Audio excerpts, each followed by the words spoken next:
Yeah. Just two. You always take the extra time. Yeah, okay. Just two. You like that, then will be. Yeah. That's only 3 ka lang. Just three. Three. I will tell Willow. Just three. Ibaga na kanukin mo pa. Ha? Ibaga na kanukin mo rin. Nga. Pag sinabi kay Willow, tapos sasabihin ni Willow, sino ba yun? Pag sinabing ako, yan mo na yun. Sabihin kay Willow, yan mo na siya. Sige, hindi ako upo. Yan mo na yun. Wala na naman. Hindi, kasi kaya gusto na rin niya umuwi. Well, Kaya nagmamadali siya, gusto niya.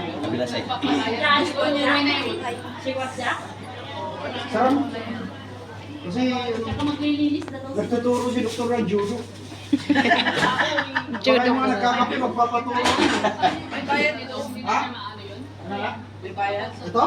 Wala, judo lang, may bayad pa. Wala. Judo karate. Judo karate lang yun.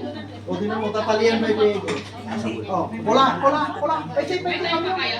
Ay, bumbigat.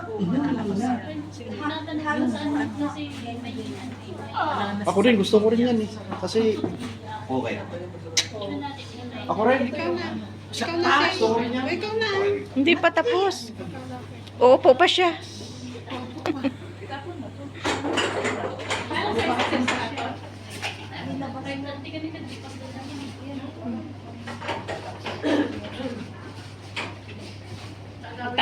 Tadar kayo mo itantanay.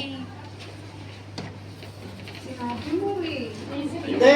Inuton yung totoo. Sabihin mo may kagwardiyan. Di pa tapos yung upuan eh. Ano iwan namin dito kung na yung mga. supa. Oh. Malinis naman na.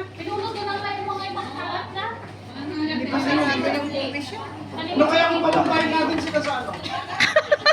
Sa kalayaan natin. Saan?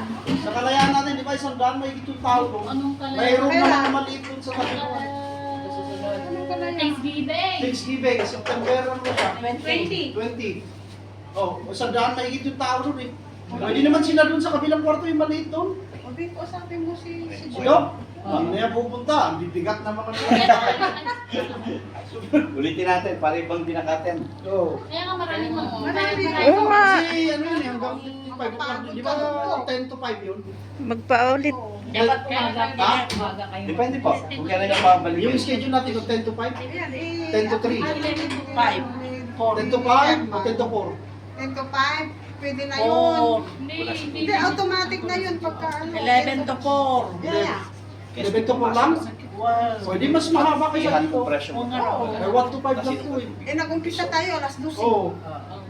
Grabe namang hilot yan, hindi pa napakot. Sino nang mula ka sumusino? Eh, ngayon nga lang, pagod na eh. Oo. Hindi, okay lang ako. Sa ospital nga, istandaan yung pasyente namin araw-araw.